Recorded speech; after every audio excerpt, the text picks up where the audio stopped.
Hi everyone, welcome to a new podcast series, Masters of Product Management.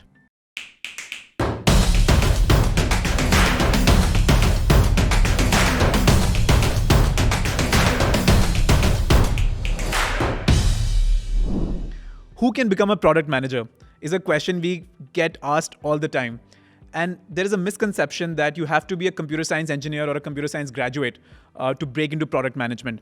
So today, with Ashank, who's been a product manager at first at Flipkart and then at Amazon and then eventually lately at Toothsi, we'll explore, whether people from non-computer science backgrounds can also break into product management. We'll also talk about how students, essentially freshers who are in their final year, can break into product management as well. So tune in for the conversation. Hi, Ashank. Hey, Pratham. How are you doing? I'm good. How are you doing? Great to have you today. Pleasure to be here. So we'll cover lots of things today, and we'll keep this casual and fast-paced. Sure. So, of course, this series is about product management. And as you know better than anybody else, product management as a term has been thrown around too loosely. That's right. Right? It means everything and it means nothing. That's right. So we'll try to distill it down for our audience today. Most definitely. And we'll focus on a specific question that we'll come to. But before that, I'd love to get to know you. What was your journey? Of course, your education and your initial sort of work experience. Would love to learn more about that, and how all of that sort of led you towards product management. Sure. So if you can give us that story, Yeah. Would love to get started with that. Most definitely. I'm from Bangalore, and I think the story of every Bangalorean is you first become a computer science engineer, and then you figure out what you truly want to do in life. Okay. So I did that too. I studied computer science in Bangalore. I then got campus placement. I started working with Hewlett Packard. Okay. I did that for about 4 years. So coding, extreme operating system level, hardcore coding. I enjoyed that space, by the way. Had a good time there. In parallel, So accidental, but still you enjoyed. I enjoyed it. Yeah. Okay. In fact, I think product management happened, but much later. So it wasn't like I planned product management. Got it. Right. So just a precursor to the story would be that I, in fact, regard myself or call myself as an accidental product manager, where I discovered it and I just realized, similar to if you've watched the movie Slumdog Millionaire, Yeah. where the participant just happened to know all the answers because of life events. Sure. I think I relate to that story Okay, in okay, some way awesome, all right. with respect to product management. When I started off, of course, one was coding. I had started as a performing artist, as a theatre performing artist, even when I was an undergrad in Bangalore. And while I was a part of HP, I co-founded a theatre team along with a bunch of friends In Bangalore. in Bangalore. Awesome. And the dream was to eventually make it big in the space of arts entrepreneurship. Right. Okay, Of course, interesting. naive me didn't know anything about funding and capital raising or something. It was just about, hey, bunch of us The passion, getting yeah. together, we having fun. We were doing well. We were touring. We were having a lot of regular shows. Great ratings overall. Either ways, coming back to this side, so I had sort of these two avatars running in parallel. The And one in the morning at HP, and then one in that's the right. evening. One in as the you- evening as a theater as a guy. theatre. Okay. And it was a slightly different format of theater. So it was a lot, it's called radical mime. So it was a lot more physical humor, very minimalistic, zero props, Okay. very minimalistic in terms of audio. So different space. So it Got was it. like building your own sort of brand and vocabulary in terms of, how you connect with the audience, Very interesting. which is fun. So, we will talk about. Sure. But I'm just interested. How did you get into theatre in the first place? I guess I was always, I enjoyed stage. I enjoyed performing in school. Since This was in Okay, school. okay, So got it. right from school, I started with some play maybe. I would have probably been a tree or something. But Okay. eventually I figured that it's a space that I enjoy. Got it. And one thing led to the other. I found like-minded people. I auditioned in a couple of places. I got feedback and I figured maybe that's my thing. And I wanted to keep that sort of fire burning. Got it. And met people and it just happened. I guess that's what happened for me. When I was quitting HP, this was about 4 years. Why did you after I decide to joined. quit? I actually wanted to pursue theater full time. Got it. I had Bollywood dreams too. So I actually quit everything. I went to Bombay for some time. So everything that you've seen a struggling actor do in terms of holding a placard, going from studio to studio, auditioning, getting rejected, I've done all of that. Wow. Okay. Interesting. And in parallel, of course, the theater team back in Bangalore. So sort of balancing between the two. I got to see a few things firsthand, all the unspoken things or now, fairly public stuff. So I probably figured maybe hardcore Bollywood or any of these things weren't my calling as such. And I wanted to come back to Bangalore and find other ways to channelize my creative energies. Got it. So then it became like conversations with multiple people. Like I was interacting and meeting folks.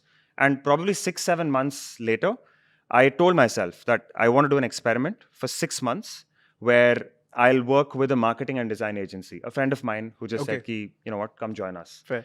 We need somebody who's coding." Because I was a coder. So I said, sure, no problem. So they basically created designs and I helped convert them into websites and web-based modules. So I started with that coding aspect. That place was interesting for me because it was a marketing, brand, and design agency. So for me, it was also another way to express creatively. So, writing ad film content, working with them, being a part of shoot sets and so on and so forth. So it was a nice place where I got a How large was mix this company? Was this small, about 10, Right. 12. The complete 19. opposite of HP. Complete opposite. Completely opposite. There were times where we had to sweep the floor because we were expecting a client to come in. The person didn't walk in. Got it. So we've done that too. Good learning experiences. So how for many me. years were you there? I was there for about 2.5 years. 2.5 years. Got it. So 4 years of HP, 6 months of struggling? Well, no, actually, that's the thing. So I told myself I'll do this for 6 months only. Okay. So I did this. And in parallel, I also joined a corporate training company. Okay. Again, a bunch of friends of mine, few folks who I've done theater plays with before. So they were directors and producers and all of that. And they were starting a company which was using theater as a way of connecting with people for corporate education. Okay. Topics could be management and multiple things like cultural immersement and so on and so forth. It was a great way for me also to reconnect back with theater. I found a nice blend of my corporate experience and my theater experience through corporate training. So I was doing corporate training, the marketing and design, and I continued being a performing artist. Got it. So you were incredibly confused in life. I was incredibly busy in life. Busy. Happy confused. Happy confused, of course. Working for 7 days a week, figuring out that something will work out. Correct. So I did that. I told myself 6 months, but I ended up doing But were it you for 3 years. enjoying yourself more than you were at HP? I loved it. Okay. I loved it. I found a great way to sort of channelize every single thing. So I love technology. So you were coding. I was coding. Yeah. I love connecting with people. So that was The marketing. theater, corporate training. I liked creating abstract concepts into actionable sort of things to do, which was also there in both the experiences. And I eventually, in the marketing and design, so that was about 70% of my week, the first one that I spoke about. That's called Lazaro Advertising. And there, I eventually ended up hiring a bunch of engineers, and I moved into client management. Right? And I say this for a reason because I didn't realize that in many ways that was actually product management. Got it. We didn't know that there was a technical term for it, or if I can use Hindi a little bit, कि समाज में इज्जत है. Right? I didn't know what to call it, so we called it client manager. Right. My job was to connect with all of them, to understand their requirements, to understand customers that were there, and then build products meant for them. Got it. Right. So I used to convert those requirements, abstract requirements, come back to my company. You were a product manager. I was a product Got manager. it. I didn't know that, right? Right. So that's what happened. And these sort of doing three things, Avatar continued. So what was 6 months as an experiment ended up becoming a 3-year stint. Okay. And then I found myself, serendipity had a calling, and I got into B school. So I did my flagship program in business management from ISB Hyderabad, School of Business. I graduated in 2018. And it is during B school that I realized that there's something called product management. What year is this now? This was 2017. 2017. Okay. Awesome. 2017, 2018. I graduated in 18. So 2017 is when I discovered, oh, this is what it is. So there was a small instance. So there was a business and technology. Sorry, we'll just pause. Why did you decide to do your MBA? You said you had your calling. Yeah. What was the calling? What led you to doing your MBA in the first place? Great question. I was finding myself being a part of a lot of small setups. For example, all of the companies, including my own, which I were in the space of arts entrepreneurship, I found myself sort of hitting a glass ceiling when it came to skill sets in terms of scaling, in terms of how do we take this to the really next big level. In all of the places, I didn't seem to have the answer.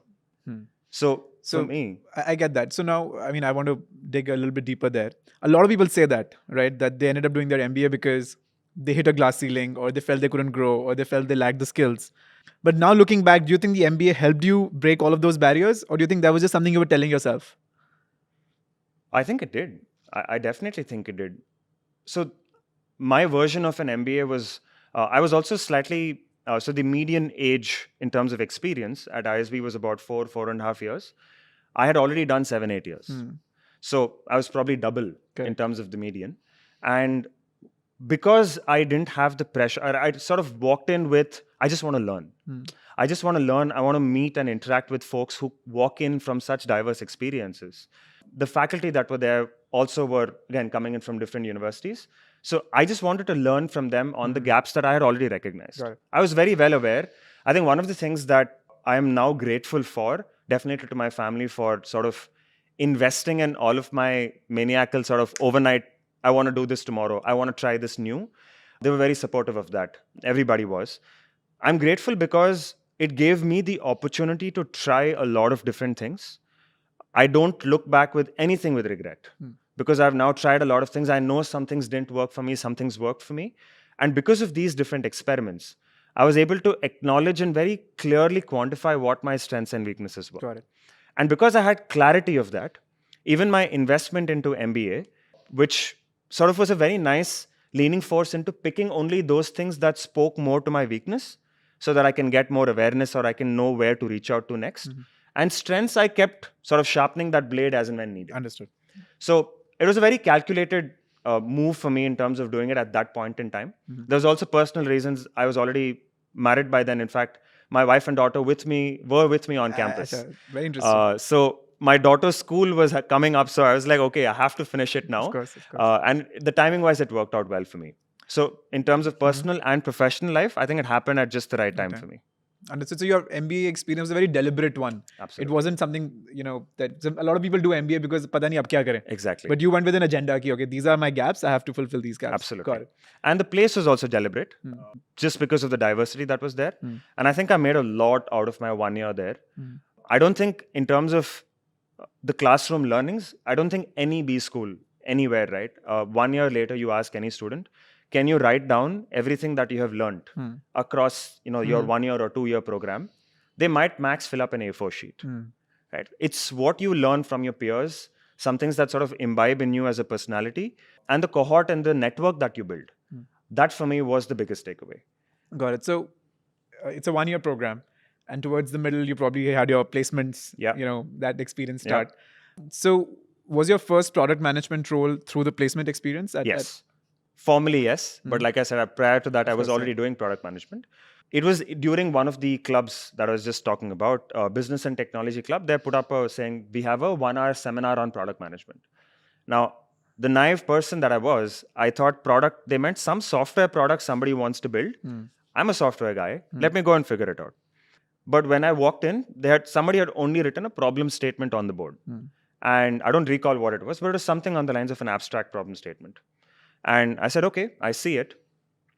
I then took my own approach. I had a framework, I had a thought process around it because I've been doing it. And I just wrote here's probably what we can do. There were a set of features, you can build this here, you can build this here. And then people hey, have you done this before? Are you a product manager? I said, no, but I've done this in the past.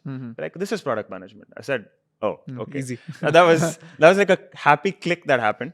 And then I think after that, I just sort of started discovering that more. I explored more into it. I realized it's been such a deeply rooted vocation, not in India as much yet. At least this was 2017, so it was still not yet there the way it is today, which is 22. And I read up about it. And then I realized this is coming together of a lot of different skill sets, but of course it was very theoretical. So through placements, and I got placed at Flipkart while I was on campus. And then of course I continued, finished and joined Flipkart. And when in the first 3 months there was a lot of unlearning, relearning and learning for the first time that happened for me about, okay, I've been doing it informally, product management, and this is the formal way to do it. There were a lot more structured frameworks around it. So, every product manager I meet has his own definition or her own definition of what product management is, right? And you use the word frameworks twice or thrice in the last 5 minutes. Yeah. So what is your definition of product management? How do you define product management to your parents or to your grandparents or to your son, daughter, to your daughter? Could you share that with us? That's a tough one. I know that's the best part, right? It's the fact that nobody has able to put a pin on it. I'll tell you my version of it. I think a product manager is a relentless advocate for a customer in an environment that was conventionally filled with engineers, with business folks, with designers, and with analysts. Mm-hmm. I don't think the world needed product managers at some point in time, and the role evolved so much so that people also question. I'm sure engineers at some point question, why do we need product managers? We are anyway building it, right? I read this somewhere, and I don't recall where, that a product manager is somebody who does everything without doing anything. Okay. Right? Because we don't technically code. We do very basic wireframes when it comes to it. We do very basic level, sometimes advanced based on where you are, but essentially we do some level of data analysis. And then after that, we give it to an expert who then goes ahead and does it. In terms of business, we have a good enough business understanding, but when it comes to certain refined functions, we hand it over, or rather they are business folks who do their own thing. So can you take me through a product management journey, right? So let's say there's a problem statement. Can you give me an example of a problem statement and how you sort of took it through the entire loop, which you just mentioned? Sure. Maybe I can take an example of what I did at Flipkart. Okay. I was one of the product managers that was looking at books as a category. So books is one of the OG. OG, the OG, right? So it was touching the holy grail of Flipkart. Very exciting space. My problem statement was obviously two things. One is we need more users or customers to come to Flipkart when it comes to books as a category.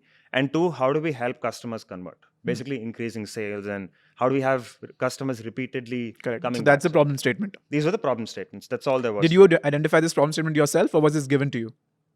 Or is this understood? This was sort of understood, where every category goes through its own life cycle, where you would have started with a certain something, and there are small investments that happen, but sometimes the gap between where you are in the industry or the customer expectations has drastically shifted. Got it.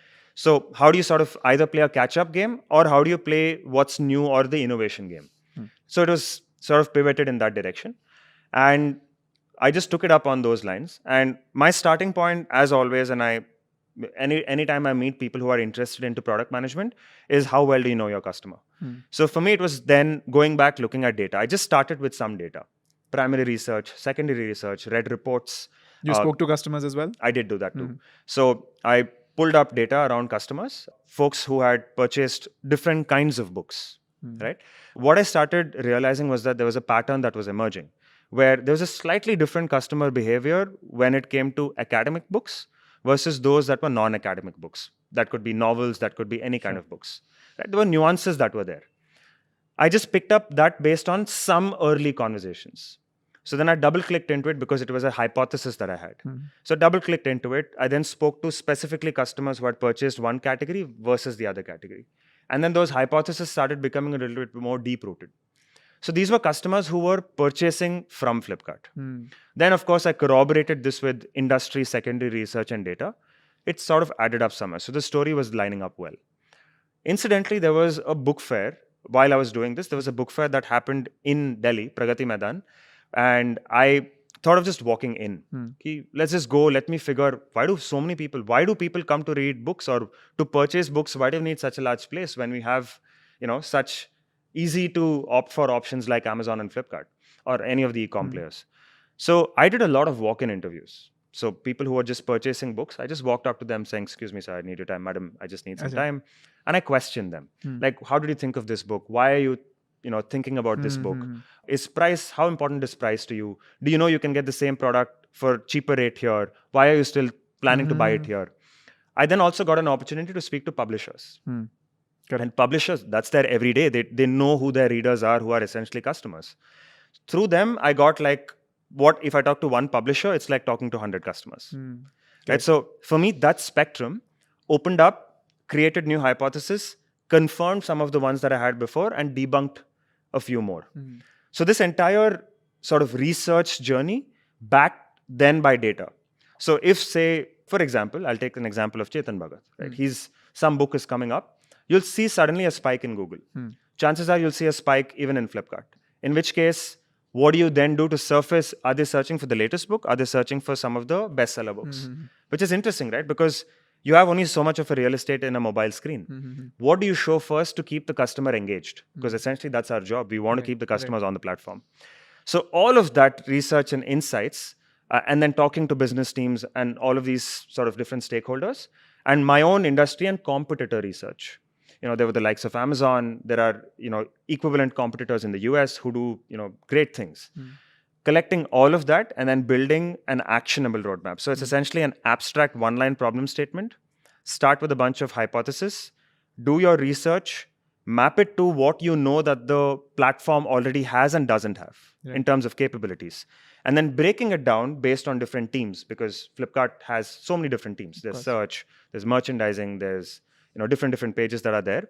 And then creating actionable roadmaps, right? And then taking this as a pitch document to the business team who loved it, and then taking this to respective product managers who are owning each of their areas, and then saying that, hey, if you just do this, there's so much more benefit that you get. Understood. So I understand the loop now, right? So you identified the problem, you collected data, primary, secondary, did your own research, hypothesized a solution, validated the solution in a smaller market. That's right. And then sort of broke it down into sprints or into smaller business cases that you then got validated from your team, got the buy-in, and then built it up. And then, of course, then collected data, kept iterating. And the loop just kept going from there. That's right. Very cool. I think this is one of the better understandings of product management that I've ever gotten. So thanks so much for that. No problem. So what happened after Flipkart? So Flipkart, I was there for about 2.5 years. I got to work with the search product team. In fact, that was very interesting where it went into machine learning and very different things that I hadn't done before. So maybe that was a lot of new learnings. I was also part of the core discovery product team. So what I then did, and I figured because of my past experiences, where as a theater practitioner, as a corporate trainer, engaging with customers was something that came naturally to me. I'm also picking my roots from theater, where if you are an actor, you're the first thing you do is to empathize with your character. You really go deep into your character. Correct. As a director, if it's a 3 or 4 person play, you need to empathize with each of the 4 different characters, because that's when you work with your respective actors, help them empathize, and then you sort of build product for it. My learnings from theater were everything you do, especially as a director, is you are creating content, the stage, the visuals, the music, the actors, everything, the casting. It's all for one thing, which is how is the audience going to receive it? As an actor, you're about, what's my role? Where am I going to be visible? What's my costume? And all of that. But as a director, you're always sitting with the audience, watching the play with the audience. Because you want to listen in on how the audience is reacting to it. And then you go back, make changes, and then come back again.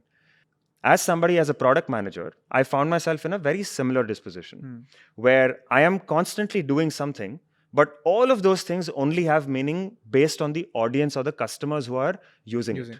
Right? So there were good parallels that I was able to draw. So I focused more on being on the discovery side. So my core areas in product, while I know it's sort of widespread, there's supply chain, there's so many different streams that you can choose. I intentionally chose discovery and engagement. Growth, discovery, engagement. These were 3 sort of areas that I kept playing between. Amazon for me was another sort of area where I wanted to explore. Flipkart was a slightly India-based company. I wanted to work with folks who are having international exposure. I wanted to learn a little bit more about... Flipkart's now owned by Walmart. Was it not at that time? The company is still very Indian. And your customers are all Indian. I probably wanted exposure. Got it. Another reason is, this is a fun fact, but I actually moved out because for me, commute was a lot in Bangalore. It's a nightmare in Bangalore. And where I stay was extremely far away. And Amazon was close by. And that was one of the biggest reasons, to be honest, to move out.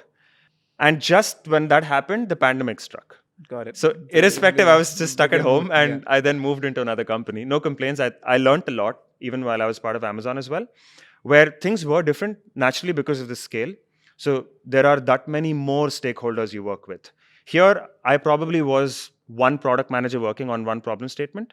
There, the similar problem statement, there were product managers also in other countries who were working on it. So you get to learn with them, from them. You learn about those customers through them. I was owning an Indian product. That's what I was working on, even in Amazon India. But my exposure was also, from the international side as well. So great learnings there from a product management standpoint. I was there again for about close to 1.5 years. So 2.5 there, 1.5 there. And serendipity then sort of led to me finding a way into a startup. I probably, because I have had the luxury of experimenting and working with large companies, mid-sized companies, and startups, I was able to take a call and judge that maybe I was at my best self This is what you wanted. in a slightly smaller space where maybe my impact is more. And I then found a calling in a health tech startup in India, which is called Toothsi and Skinsy. They are in the space of the market leaders in a particular category of products in Toothsi called invisible teeth aligners. Invisalign. Would be your Invisalign is the competitor. US. Competitor. Exactly. The US folks, they are in India, but they probably are selling at about roughly 2 lakhs is what I know. And we are at about 60, 65, 70K. Got it. But with similar or better technology and results and so many things that come in. Very interesting. For me, it was, I've done a bunch of things. Let me just stop you. So it's interesting. So first two were e-com products, right? Yeah. Essentially, the problem statements were around e-commerce. Yeah. And this is now health tech. Yeah. Where software itself is less important than the user experience itself. That's right. So did you work on physical products and manage them, or did you work on the entire user experience journey? I think it was an interesting exploration for me. Yes, there was e-commerce. One of the things I forgot mentioning, one of my previous, the marketing and design, we also incubated an e-commerce company there, which was in the space of superbikes. Okay. I missed talking about that. So essentially, e-com was for almost 7 years. Right. I wanted a change of scene. I also felt like health tech was a very good industry, which was booming and growing. And there were very new problem statements, unsolved for problem statements. Benchmarks don't exist. Correct. Yeah. Which is a good thing and a bad thing, because if you don't know if you're doing the right thing, if you have a benchmark, you know you're headed in a certain direction. And if you don't, it's yours to sort of explore and create that benchmark. So I saw these sort of pockets come up, and which is where health tech for me was one of the interesting spaces. So what's the problem statement in health tech that you're most passionate about or working on? So whatever you can reveal. Yeah. I can, of course. Okay. So at Toothsi, this is about oral care. Technology which is otherwise restricted to clinics, and those some will always be there, clinically speaking. Like if I want braces, I have to go to a clinic. Exactly. The process is simple. Somebody comes to your house, they take a 3D scan of your oral space. We go back. That scan is then converted into a 3D model. 3D scan. So there's actually a scanner that they put inside. That's right. Okay, got it. That's right. And then you take that back. There's a team of technical folks who look at that 3D scan and then design what should be your teeth in an aligned way. Okay. Say you have teeth gaps or you have crooked teeth, and if you want to correct your smile, they will then create that based on that model. So there's a 3D software which they use for modeling it. But the entire journey, we are a D2C brand. Right. So the entire journey is then D2C. So the customer's interfacing is one person coming and doing something. After that, there's digital means in which you stay in touch with the customer. And then somebody comes and just gives you the box. And then you start wearing these aligners, and your sort of treatment journey starts from there. Essentially, the customer journey is at a median level, right from the time the scan happens till say they wear their last aligner is almost about 9 to 10 months. Right? Okay. Sometimes about 11 months as well. Got it. Now, that's a long journey. It can be more than that based on the complication. That's a long journey for a customer to stay engaged with us on one treatment. Right. So from the day the customer comes to you as a lead that's generated till the time his teeth are actually fixed. That's right. That's maybe a 9 months. Yeah. That's a 9 months journey. Yeah. And as Toothsi, you have to be part of that journey throughout. That's right. At every step. Not just the time, till the time when the person pays. Exactly. But till the time his teeth are fixed. Yeah, there's care, there's post-care, there'll be questions, there'll be, hey, I want a doctor, hey, I want to read something. Accidents, I mean. That's possible. My aligner broke, what do I do? Sometimes they want to get in touch with and there's different customer profiles. There are those who are very well read, they know exactly what they want. They know to ask. Some of them, they articulate the problem. For each one then solving for their problem statement, I think that's where we are kicking in, especially given that we're D2C. There's so much more digital involvement. And in such a core area, which is otherwise medically done. Yes, all of what we do is backed by orthodontists and professionals and all of that. But the other experience aspects is where the entire product management journey comes in. Got it. When it comes to Skinsy, it's skincare. So it's we started with laser hair removal from home. We are one of the first few companies in the world to do this. That again comes with how do you explain to the customer laser is safe, a lot of apprehensions around it and so on and so forth. So how do you then reach out to them? Those are problem statements. So, I mean, to prospective product managers, to aspiring product managers, how do you recommend they decide whether they should, target a larger company like Flipkart or Amazon, or they should work with a smaller startup? How does one decide? Yeah, that's a great question.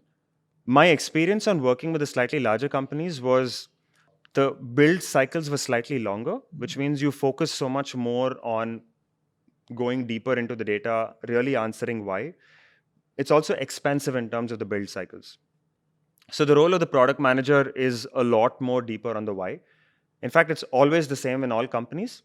I think the difference is build cycles, right? In a smaller setup where you probably are not talking to as many customers, there are not too many processes in place, there are not too many things, so you really prioritize. You do very hard prioritization, especially when you have limited resources, which is also where a PM is needed, because you're trying to assess what works best for my customer. Am I talking to majority of my customers? How do I bring in delight, or how do I solve their problem statement and move from solving to delight, right? So if there is a lot more hands-on build-based work, process-based work that one needs to do, maybe a startup is a slightly better space.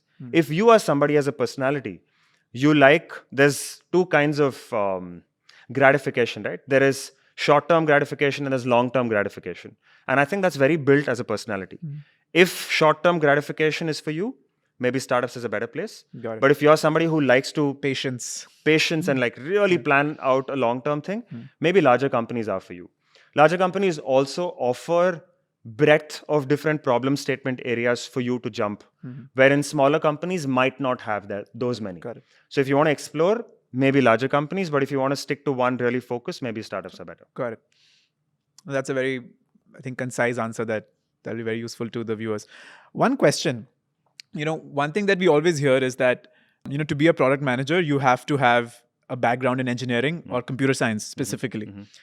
I don't know if this is a myth. I don't know if this is a bias that exists in the market, but I wanted to ask you, if I'm not a computer engineer, do I still stand a chance to become a successful product manager?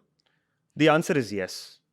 I'll paint the industry, the here and now Indian ecosystem, I'm more familiar with that, is that if you are an engineer, more towards the IT side, so computer science, information science, all of that, the IT side, do you have an advantage? Yes. There is a bias in the industry today. But is it a disadvantage if you are not from that background? The answer is no.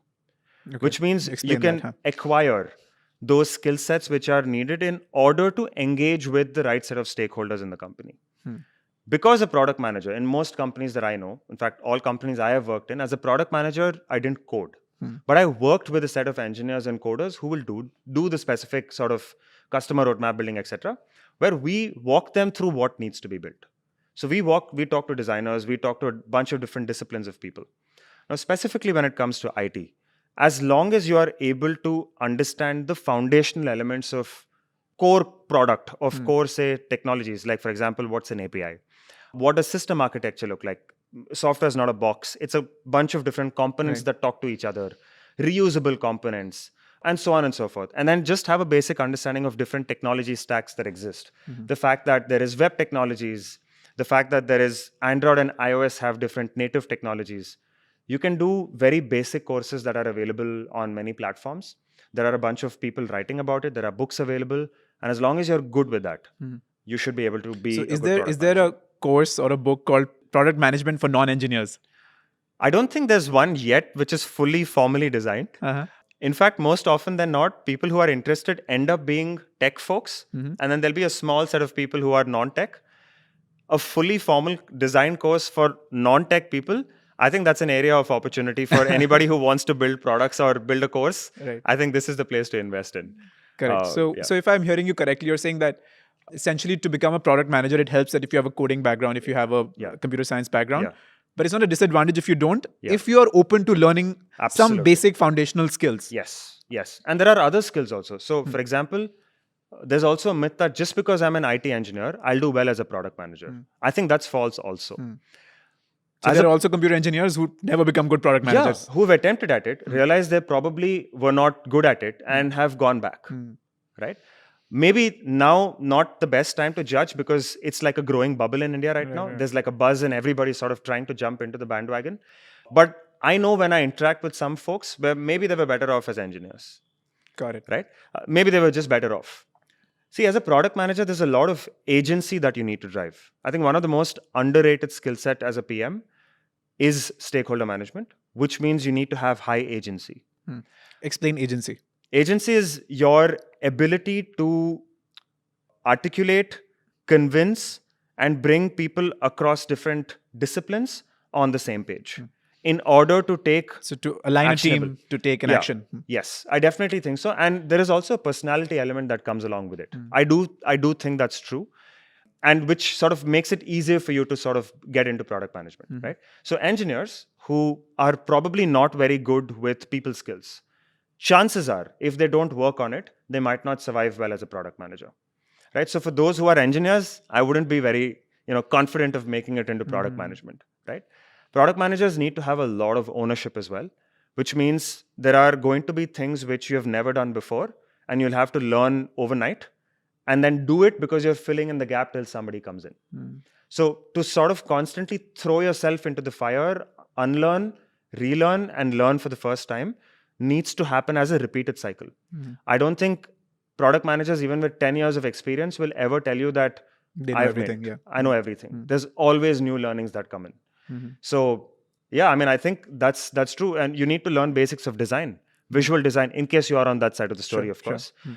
You need to know the language of what a designer would speak. What is a wireframe? What is UX? What is UI? Correct. So even as an engineer, you need to learn these things. So if you're a designer, you already have that advantage. Correct. All you need to know is learn a little bit about coding and how to talk to engineers, and you're sorted. Got it. So based on which background you come from, you need to recognize what you don't have, do what's just about enough. And I think you should be able to be a product manager. Got it. So people coming from the business end of things, people Yeah. coming from sales or marketing, Yeah.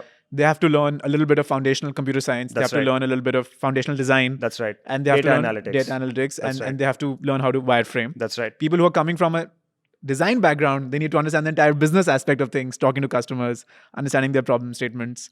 And then if you're coming from computer science perspective, you That's still right. have to learn Yeah. how to sometimes stop being a computer scientist in your head. It's very hard. And In it's very fact, it's very hard because as an engineer, you're always thinking solution. But as a product manager, your job is to understand the customer better. And through conversations and through sort of multiple rounds of doing this, the solution emerges or you create the solution later. Okay. So, I mean, you worked in Flipkart and you worked in Amazon, an Indian company predominantly and a global company. So, and this is my understanding, and it could be completely wrong. So, correct me if it's wrong. Globally, it's not the case that there's a bias for computer science engineers to be product managers. That's right. I think in India, It's that bias is a little bit more, it's right? slightly higher. Only from if you look at purely data, from placements and from how people have gotten into product management, yes, engineers, it just, at this point in time, the data will tell you that. But I do know that the industry has evolved. It's learning every day, so to speak. And that trend is shifting. Got it. I definitely think so. I probably want to describe product managers as a specialist generalist. Specialist, generalist. Right? So you're specializing in being a generalist across multiple things. Coming with agency, having the vision to build the product, which is creating customer delight. Again, always as it's the customer who's the end outcome. Absolutely.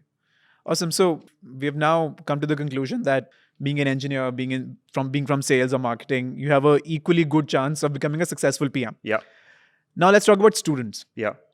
A lot of students I meet, who are currently doing their B.Tech or their MBA, and they've never worked before. Yeah. They want to break into product management with no work experience. Yeah. Now, I know there is a new role called associate product manager that's come in, right?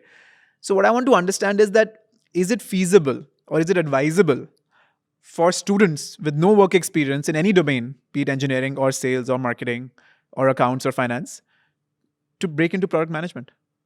The answer is yes. Primarily because I think at least in the earlier stages, in fact, most of the time, product management is more of a mindset, which is a collection of a smaller set of skill sets. So as long as if you as a person have the right mindset and you're able to, like I explained, the entire loop of what a product manager does, if you are able to do it at maybe a slightly more reduced scale, if say you are the product manager of Instagram and you want to increase engagement rates, all you've been given is say, this is the homepage of Instagram, I need to do this to improve it. As long as you're able to focus on one particular area and do smaller loops, you should be good to go. And the advantage now is that there's so much of literature available. There's so much of content available. There are folks who are in the space of product management who I think as a community are one of the most vociferous communities through podcasts, through content on LinkedIn, through writing pages, to writing books, to whatnot. So there's so much available today. I think access has been great. So for aspiring students, even in associate roles, I think there's a lot available. If you're able to just get into this rhythm and create this practice of going through these loops, you should be easily able to crack it. We were talking about students becoming product managers, right? And they essentially have to start as associate product managers. So could you tell me, how you see the difference in terms of what a APM does versus what a PM does? Or is it just the same thing with less salary? I think it's the area of exposure of problem statement, which is true for any other discipline also. As an engineer, maybe when you start off, you're given very specific stuff, more hands-on, more execution-driven. As an APM, maybe even early stage PMs, perhaps later also, your focus would be a lot more on doing the hands-on stuff a lot more, which is writing the PRDs, talking a lot more to your stakeholders, bringing it together. And as you progress up the ladder, your focus would be more company strategy, more customer-wise, and lesser, because chances are you then are the manager of product managers who will then do those hard skills. But because you've taken that path, at any point you can always go down and sort of pick it up and start doing it too. Correct. How does one practice that loop? As I'm in let's say final year of my undergrad engineering. How do I practice that loop? It's about, I think, more creatively thinking of 2-3 different areas. One would be, there are existing products. I think different disciplines, right? There are existing products. How do I make it better? For example, I want to improve I take one problem statement. I want to improve the conversion of customers who are searching for television sets on an e-commerce platform. Here, I need to understand what a television set customer would be thinking about. Maybe they're thinking about aspect ratio, distance, volume, screen resolution, I don't know. And how do I communicate this in the best way? So one would be, how do I improve something that exists? The others would be... So they just sit one day on the computer and they say, okay, let me just assume a problem statement. That's right. Let me just make up one. Yeah. And let me work towards that. Yeah. And is that something that you're advising essentially? I think it works best when you're working in a group. Okay. Because even as a PM, you're always working with other people. Your starting point could be a solo discovery journey, but then you'll eventually end up working with people. Your break in, and if you want to practice, I think it's good if you do with a group. By saying, hey, why don't let's all work on this problem statement, like the same example I gave you, and each one takes their own dig at it. And then we exchange notes that I thought of it this way. I thought of customers this way. I think customers do this. I look up some secondary research. Are people buying smart TVs, or are they buying... I don't even know a world without smart TVs now. Are touchscreen, exactly. Are touchscreen TVs the in thing or not? I don't know. Look at industry insights, where the market is headed, and then what can we do to sort of plug into that gap, right? The second kind of problem statements would be, these products don't exist, and I'm sort of creating this for the first time. So like brand new imaginary things. For example, you would have heard of Elon Musk's The Boring Tunnels, where there's the underground passageways. What if you were the first PM hired to build an app which is going to create that customer interface to sort of book a journey through that tunnel? Doesn't exist before. Right. There are similar things, but this doesn't exist before. Okay, so you think of this problem statement. Let's take the boring company example. You think of this problem statement, and then you work with your friends, your classmates, and you try to sort of then come up with wireframes. You come up with the actual user flow, the journey. And then you sort of... industry benchmarking in terms of what's the closest cousin of this. Maybe it's tube trains. I'm just taking an example. Maybe it's tube trains. Maybe it's metro. Maybe it's a bunch of other things which are related to this, which is point A to point B travel. There's a fixed cost. Maybe there's a fixed timing. I don't know. And what kind of vehicle can fit in there? Because it's essentially your vehicle going and sitting. So what's my closest entry point into that tunnel? So they create hypothetical products in their mind, hypothetical product, that's right. Problem statements, hypothetical results. Okay, got it. Yeah, and you innovate, and then you pick one. Because there are hundreds. You say, we'll pick this one problem statement. And then you go deeper and deeper into it. And then you create that entire roadmap, and you always have a metric, which is one, I think, as a product manager, measurability is key in anything that you're doing. Because only if you can measure it, you'll be able to manage it well. So you then define what those metrics are. And then you debate why I think this metric is better. No, I think this metric is better. And it's through that cohort of people, from their diverse inputs, is where your learning is the best. At least I know that's what we did even when I was in B school. That's exactly what we did. And that for me was a much faster way of learning. So when you were interviewing at Flipkart, you had, the entire experience, last 8 years of experience and your MBA program to sort of back you up. Yeah. And then when you were at Amazon, you had the Flipkart experience backing right. you up, right? And of course, with both of those, you could have made your way into any company essentially, That's right? But as a student, if I've solved these hypothetical problems and I've created presentations and I've created wireframes, is that enough proof of work that I can then take to an interview and say, hey, listen, I've done some product management work? The good part is people who are also applying to that role have the same playing ground as you are. It's no unfair advantage because they're all students with 0 years of work experience. So if you are able to effectively communicate to the interviewer that you bring in the right mindset, you are somebody who's rooted to customers, and you're able to sort of draw these loops well, I think it would be sufficient, at least from here and now industry standpoint. I think it's sufficient. I know that companies are innovating where they are creating hypothetical simulations, like about 2-hour simulations of different scenarios that happen.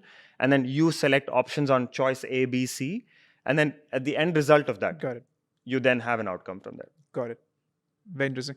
So, you spoke about a product manager's personality. You briefly touched upon it, that there's a certain personality type that is more suited to product management. So what kind of personality type is not suited to product management? Because let me tell you why I'm asking this question. Because right now in our PGP program at Masters Union, we have almost 180, 200 students. Out of those 200 students, almost 150 of them want to break into product management. I'm sure not all 150 of them would be the right fit for product management. So how does one decide in terms of personality types, whether this is for me or not for me? It's hard for me to answer that, primarily because I discovered product management. I'm extremely passionate about it, and I believe if I can pick up from the movie Ratatouille, where they say that everybody can cook, my opinion is that everybody can be a product manager. Okay. The differentiating factor would be if you are somebody who doesn't enjoy breadth work, who doesn't enjoy, or rather switching between breadth and depth. Wearing multiple hats. Being able to talk to people from different disciplines. The patience that some people might not always agree to your viewpoint. Or just because as an engineer, it tends to happen that just because you have a hammer, everything is a nail around you, right? But you breaking out of it and then being okay to adapt into something new. If these things are not for you, or if this is something that doesn't resonate with who you are, you prefer working in a silo, somebody's given you a problem statement, you want to go deep, understand technology, code, come back, great. Maybe you're better off as an engineer. You don't like interacting much with people, perhaps you're better off as an engineer. I don't think we have reached a stage where product management can be worked in isolation. Where as a product manager, I'm not talking to anybody. I don't think we have reached that stage yet. Right. I hope we don't get there, because to me, that's the joy of being a product manager. One of the things that one of the students told me once is, and he's trying to break into product management, was that he thinks of product manager as an architect, like an architect of a building, where there are plumbers and there are people who put the carpets and bricklayers and people who fix the bathroom, right? Yeah. But they can't all work together. That's right. If there was no architect. That's right. The architect has to draw up the blueprints and the plans and everything, right? Is that a fair corollary to understand product management? I think so. Again, all of these managerial, somebody who understands multiple disciplines is able to draw the connections. For example, if I can pick architect, if there's a certain room, for example, a bathroom is a very complicated area, right? Where there is a plumber, there's plumbing, there's electricity, there is civil, tiling, and everything that's there. Correct. It's a complicated area. Correct. And for you to bring in all of these elements together, you need to understand them to some extent. You know that if a carpenter is going to drill a hole to attach, say, the cabinet, the pipe shouldn't be behind it. Right? Which means you have then spoken to the plumber that don't put a pipe in that area because a cabinet is going to come in. I, as an architect, have the vision of what the final product looks like to an extent. So I'm going to work backwards, talk to each of those different disciplines and give them specific instructions or inputs which will help them do their job best. As an architect, I'm probably the worst plumber, but I know what a plumber can do and where they can make modifications. Correct. And what the homeowner needs, most importantly. Exactly. What the homeowner needs. That's true. I'll still go back to my example of I'm biased to theater, so of being a director. Director, of course. I'm not acting, I'm not doing anything on stage, but I know everything of what's happening. And I'm able to orchestrate all of that so that the customers have a great experience. I've also seen this job descriptions coming these days called product owner. Yeah. Is that different from product manager? I think it's confused at this point. Huh. Product owners tend to be, and again, I don't think there's a strict definition yet in the industry, but product owners tend to have a lot more inclination towards the business side. At least that's what I have seen.